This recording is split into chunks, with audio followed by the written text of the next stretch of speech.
नमस्कार, मैं रवीश कुमार। जिस मतदाता सूची का भविष्य सुप्रीम कोर्ट के फैसले पर टिका है, उस मतदाता सूची के आधार पर बिहार में चुनाव का ऐलान हो गया है। ऐसा नहीं है कि एसआईआर की सूची बन जाने के बाद सारे सवाल खत्म हो चुके हैं, बल्कि कई सवाल तो नए सिरे से उठ रहे हैं जिनका जवाब नहीं दिया जा रहा है, और जवाब दिए बगैर उन सवालों को समाप्त मान लिया जा रहा है।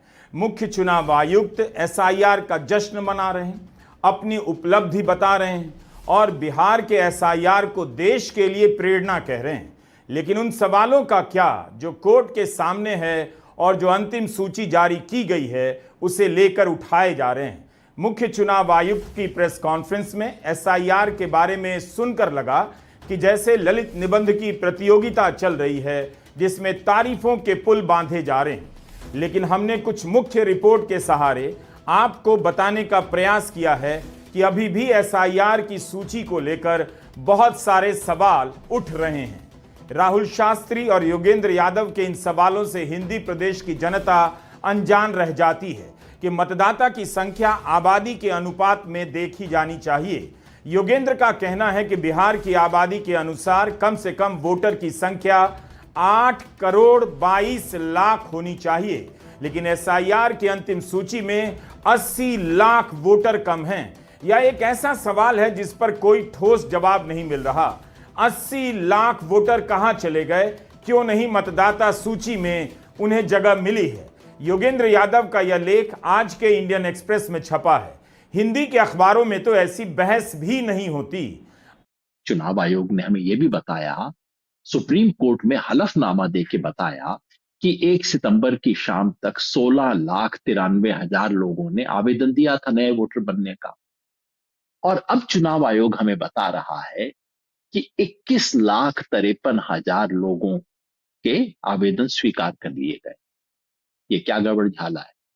आवेदन किया 16,93,000 ने, स्वीकार हुआ 21,53,000 का। ये 4,60,000 वोटर कहां से जुड़ गए। मुझे कोई ऐतराज नहीं है नए वोटर जुड़ने पे, लेकिन ये सवाल तो बनता है ना। दूसरा सवाल ये बनता है कि ये जो नाम डिलीट हुए, 3,66,000 जो नाम कटे हैं, उनमें से कितने नाम इस आधार पर कटे हैं कि उनके पास दस्तावेज नहीं थे। या यूं कहिए, ये पूछना चाहिए कि अगर सुप्रीम कोर्ट आधार को न स्वीकार करता तो ऐसे कितने लोग थे जिनका नाम वोटर लिस्ट से और कट सकता था। 80 लाख वोटर कम हैं, इस पर कोई बात नहीं। 1 करोड़ 30 लाख से अधिक वोटर के पते संदिग्ध हैं, इस पर कोई जवाब नहीं। और जश्न मनाया जा रहा है, एसआईआर पूरा हो गया। ऐसा ही पूरा करना था तो अपने कमरे में बैठकर लिस्ट बना देते। योगेंद्र यादव ने लिखा है कि जो अंतिम सूची आई है उसमें 24,000 वोटर की एंट्री में जिब्रिश है, यानी अब कुछ भी लिखा हुआ है नाम की जगह। इस टाइप की उलूल जुलूल एंट्री है। स्त्री, पुरुष और ट्रांसजेंडर के अलावा 6,000 वोटर का लिंग किस श्रेणी में है पता नहीं चलता। 2 लाख से ज्यादा वोटर के पतों के आगे कुछ भी नहीं लिखा है, या मकान का सही नंबर नहीं है, योगेंद्र ने अपने लेख में बताया है। देखा जाए तो बिहार में 24 लाख घर ऐसे हैं जहां 10 से अधिक लोग रहते हैं। चुनाव आयोग खुद ऐसे पतों को संदिग्ध मानता है, लेकिन इस तरह के पते वाले वोटर अंतिम सूची में आ गए हैं। इन उदाहरणों को देते हुए योगेंद्र यादव का कहना है कि क्या इस तरह की सूची को आदर्श सूची आप कह सकते हैं। योगेंद्र यादव ने प्रोविजनल तौर पर लिस्ट के अध्ययन के बाद यह सब लिखा है कि इस हाल में सूची को देखना उदास करता है। डुप्लीकेट वोटर की संख्या 5 लाख बताई है योगेंद्र ने, लेकिन रिपोर्टर्स कलेक्टिव की आयुषी कार और विष्णु नारायण ने अपनी जांच में 14,35,000 वोटर का डुप्लीकेशन पकड़ा है। यानी इन मतदाताओं की एंट्री में वोटर नंबर अलग अलग है, मगर वोटर का नाम और माता पिता का नाम हूबहू दिया गया है। रिपोर्टर्स कलेक्टिव की यह रिपोर्ट आपको किसी हिंदी अखबार में नहीं मिलेगी। क्या इस सवाल का जवाब नहीं मिलना चाहिए कि रिपोर्टर्स कलेक्टिव ने ड्राफ्ट सूची के आधार पर बिहार के पिपरा में एक ही पते पर 509 मतदाताओं को पकड़ा, लेकिन जब फाइनल लिस्ट आई तो उस पते पर 505 मतदाता अभी भी दर्ज हैं। ड्राफ्ट सूची में जिस पते पर 459 मतदाताओं की एंट्री थी, अंतिम सूची में उसी जगह पर 442 मतदाताओं के नाम जोड़े गए हैं। रिपोर्टर्स कलेक्टिव का दावा है कि अगर आयोग और उसके कर्मचारियों ने असल में घर घर जाकर मतदाताओं का वेरिफिकेशन किया होता तो ऐसी त्रुटियां देखने को नहीं मिलती। अंतिम सूची में 1,32,00,000 वोटर के पते संदिग्ध हैं। यह कोई मामूली संख्या नहीं हो सकती। रिपोर्टर्स कलेक्टिव इन पतों को काल्पनिक बता रहा है। यह तो सरासर घोटाले के समान है। इस सवाल के उठने पर आयोग को बताना चाहिए कि कोई पता काल्पनिक नहीं है। इसकी रिपोर्ट में यह भी लिखा है कि ये वे पते नहीं हैं जिन्हें चुनाव आयोग उन लोगों को देता है जो बेघर हैं या पंजीकृत पते पर नहीं रहते। ये वे मामले हैं जहां अलग अलग परिवारों, जातियों और समुदायों के लोगों को गलत तरीके से मनगढ़ंत पतों पर एक साथ रजिस्टर कर दिया गया है। क्या यह इतनी छोटी बात है कि इसका जवाब न दिया जाए? इस तरह की गलतियों के साथ बिहार में मतदान होने जा रहा है। आयोग अपनी ही तारीफ में जुटा है, पत्रकारों के दावों को भ्रामक बताने लग जाता है। कायदे से आयोग को हर क्षेत्र में ऐसी सूची प्रकाशित करनी चाहिए कि वो मकान कौन कौन से हैं जहां 10 से लेकर 500 वोटर रहते हैं, ताकि प्रत्याशी उन घरों में जल्दी पहुंच जाएं जहां 500 वोटर रहते हैं।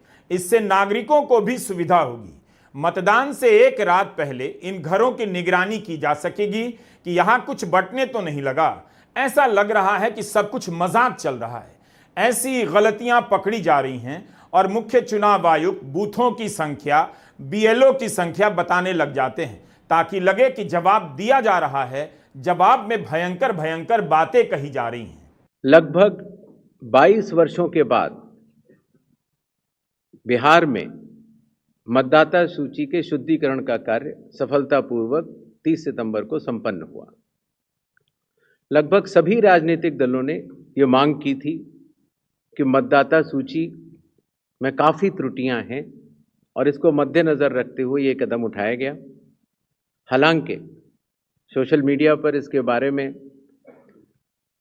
कुछ बढ़ चढ़कर कहा गया, लेकिन सत्यता ये है कि आज की तारीख में बिहार के 243 इलेक्टोरल रजिस्ट्रेशन ऑफिसर्स ने 90,000 बूथ लेवल ऑफिसर्स के साथ मिलकर 1.6 लाख बूथ लेवल एजेंट्स, जो कि 12 मान्यता प्राप्त राजनीतिक दलों ने नियुक्त किए थे, उनके साथ मिलकर इस सूची को शुद्ध करने का बहुत ही सराहनीय काम किया है और बिहार ने देश को ये राह दिखाई है। हम उन रिपोर्ट का संकलन आप तक पहुंचा रहे हैं जो एसआईआर की अंतिम सूची आने के बाद छपी है। न्यूज लॉन्ड्री की सुमेधा मित्तल ने एक रिपोर्ट में बताया है कि 2,92,000 से अधिक मतदाताओं के घर का पता शून्य दर्ज किया गया है। रोहतास जिले के कोपा गांव के बूथ नंबर 106 पर मतदाताओं के नाम की जगह बिंदु को ही एंट्री बना दिया गया है। सुमेधा मित्तल, विशाल वैभव और हेमंत पांडे ने मधेपुरा जिले के गांव में एक ही पते पर 1,000 से अधिक लोगों के नाम दर्ज पाए हैं। बताइए, 22 साल बाद एसआईआर हुई, शुद्धिकरण का दावा किया जा रहा है। क्या यही शुद्धिकरण है कि एक मकान के पते पर 1,000 वोटर दर्ज हैं और पते की जगह बिंदु डाल दी जा रही है? रिपोर्टर्स ने लिखा है कि अब जमीन पर जाकर देखा जाए तो कहीं घर नहीं मिल रहा। इस पर वोटिंग होने जा रही है।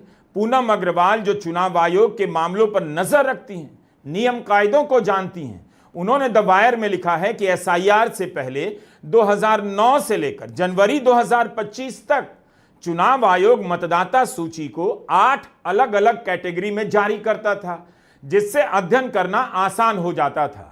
एसआईआर की सूची को अलग अलग कैटेगरी के साथ क्यों नहीं जारी किया गया, जबकि इस बार तो आंकड़े और भी विस्तार से इकट्ठे किए गए हैं। पहले के आंकड़ों में हर विधानसभा में मतदाताओं के लिंग अनुपात का डेटा दिया जाता था। मतदाताओं और आबादी का अनुपात उम्र के हिसाब से डेटा होता था। कितने लोग डिलीट हुए, कितने जोड़े गए, इसका डेटा दिया जाता रहा है। मतदाता सूची में विधानसभा के हिसाब से एपिक नंबर और फोटो कवरेज की जानकारी दी जाती थी। पोलिंग स्टेशन की जानकारी, सैन्य बलों और सरकारी कर्मचारियों से जुड़ी जानकारी और प्रवासियों की तमाम जानकारी प्रकाशित की जाती थी, लेकिन इस बार ऐसा कुछ नहीं किया गया। पूनम अग्रवाल की मांग है कि चुनाव आयोग को बिहार एसआईआर का आंकड़ा इस तरह से भी देना चाहिए, अलग अलग कैटेगरी में। जब आयोग के पास सारे आंकड़े हैं तो उन्हें क्यों नहीं जारी किया जा रहा है? समरी रिवीजन के आंकड़े तो इसी तरह से दिए गए, तो एसआईआर के आंकड़े क्यों नहीं दिए जा रहे हैं? क्या ऐसा इसलिए किया जा रहा है क्योंकि आयोग की गलतियों को पकड़ना आसान हो सकता है? दो चीजें सामने आती हैं। एक तो ये उनके पास ऑलरेडी फॉर्मेट मौजूद है और उनके पास साथ ही ट्रेन्ड ऑफिसर्स भी हैं जो ये चीज कर सकते हैं। तो अब बात ये है कि बिहार एसआईआर वाले मैटर में अभी तक हमें इस तरह का कोई डेटा नहीं है। हमारे पास जो आया है कुछ फिगर्स आए हैं और वोटर लिस्ट में जो लोगों को जिनका नाम उसमें आ गया है वो डेटा आया है। तो अब ये डेटा क्यों इम्पोर्टेंट है? ये डेटा इससे ये समझ आता है कि आखिर जो पूरा प्योरिफिकेशन का प्रोसेस है उसमें कितने लोगों को ऐड, डिलीट और किस बेसिस पे शायद किया गया और साथ ही पॉपुलेशन, जेंडर, ये सारी चीजें भी सामने आएंगे। तो इलेक्शन कमीशन ने बिहार एसआईआर के मैटर में ये चीज क्यों नहीं की? और इसके अलावा मैं तो ये भी कहूंगी कि ये तो सोफिस्टिकेटेड डेटा जो है, इसके अलावा उन्हें और भी डेटा शेयर करना चाहिए जिसमें वो नाम दे वोटर्स का जिनका नाम डिलीट हुआ है और किस कारणवश डिलीट हुआ है। अगर आपको याद हो तो सीसी ने, ज्ञानेश कुमार जी ने ये कहा कि कई सारे वोटर्स का नाम इसलिए भी डिलीट हुआ है क्योंकि वो फॉरेन नेशनल थे। तो ये जो डेटा क्रंचिंग का जो मैटर होता है वो बहुत ही अहम होता है क्योंकि हमें उससे पता चलता है कि किन लोगों का नाम किस लिए कटा। और साथ ही हम जैसे जर्नलिस्ट जो डिफरेंट प्लेटफॉर्म्स में हैं वो भी डेटा क्रंचिंग कर रहे हैं, लेकिन हम सबका जो डेटा क्रंचिंग मैच करे वो जरूरी नहीं है। इसलिए ये भी जरूरी है कि इलेक्शन कमीशन हमें इस तरह का डेटा प्रोवाइड करे ताकि किसी तरह के भी सवाल ना उठे और साथ ही उसको वेरीफाई करना भी आसान हो सके। अभी इन प्रश्नों के उत्तर नहीं मिले हैं। वोटर लिस्ट की जांच भी बाकी है, लेकिन आयोग जश्न मना रहा है। योगेंद्र यादव ने एक सवाल किया है कि एसआईआर की अंतिम सूची में 65 लाख से कम नाम नहीं है। यह कोई खुश होने वाली बात नहीं। अनुमान तो 2 करोड़ लोगों के नाम कट जाने का था। यह इसलिए नहीं हो सका कि सुप्रीम कोर्ट सतर्क हो गया। कोर्ट की निगरानी के कारण आयोग को डैमेज कंट्रोल करना पड़ा। क्या यह अच्छा नहीं होता कि कोर्ट ही चुनाव के ऐलान से पहले इस पर अंतिम फैसला सुना देता? यह सवाल चुनाव आयोग की प्रेस कॉन्फ्रेंस में उठा कि मुख्य चुनाव आयुक्त जिस एसआईआर की बड़ाई करने में लगे हैं उस पर सुप्रीम कोर्ट ने अंतिम निर्णय नहीं दिया है। सर, सवाल यह है कि कल सुप्रीम कोर्ट में जस्टिस सूर्यकांत की बेंच पर एसआईआर की वैधता को चुनौती देने वाली याचिकाओं पर सुनवाई है। इलेक्शन कमीशन की इस सुनवाई के दौरान जो है वो कोर्ट ने ये भी कहा था कि अगर जरूरत पड़ी तो हम पूरी इस प्रक्रिया को भी जरूरत पड़ने पर वैध या अवैध करार दे सकते हैं। अभी चूंकि सुनवाई सब जुडिस है तो क्या सुप्रीम कोर्ट, क्या इलेक्शन कमीशन मानता है कि जो एसआईआर की प्रक्रिया